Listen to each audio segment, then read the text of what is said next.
আমাদের ছোটবেলায় সকাল বা বিকেলবেলা টিফিনে চাউমিন হওয়া মানে দারুণ একটা ব্যাপার ছিল। এখন তো ছেলেমেয়েদের কাছে চাউমিনটা ইজি ব্যাপার, কিন্তু সেই সময় ঘরে যা থাকতো অত নিয়ম না মেনে চাউমিন বানিয়ে ফেলা হতো। তাই হাতের কাছে আলু, পেঁয়াজ কুচি, ক্যাপসিকাম কুচি, দুটো ডিম পটাপট ফাটিয়ে কড়াইটা খালি করে মাঝখানে দিয়ে দিলাম। ব্যাস, এবার গরম আঁচে শুধু ভুনা করার পালা।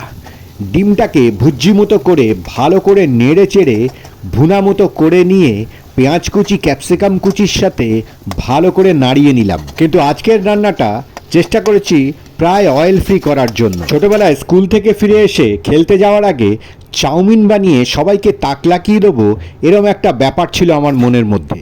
কতটা কি বানাতাম জানি না, সেই অভিজ্ঞতাই কাজে লাগিয়ে আজকে ঝটপট চাউমিন বানিয়ে ফেললাম, ঘরোয়া অয়েল ফ্রি চাউমিন। মাঝখানে গোলমরিচের গুঁড়োটাও কিন্তু অবশ্যই অ্যাড করবেন, আমিও করেছি। এরপর টমেটো ক্যাচাপ একটা আলাদা আকর্ষণ, পটাপট ঢেলে দিলাম। এবার আরেকবার নাড়িয়ে নেওয়ার পালা, যাতে সসের কাঁচা গন্ধটা না আসে। আরেকবার ভালো করে নেড়ে চেড়ে সুন্দর গন্ধ বের হতেই এবার নাবিয়ে নেওয়ার পালা। জাস্ট ওপরে একটু চিলি সস দিয়ে গরম গরম সার্ভ করে দিলাম। আর কেমন হলো বলবেন কিন্তু খেয়ে।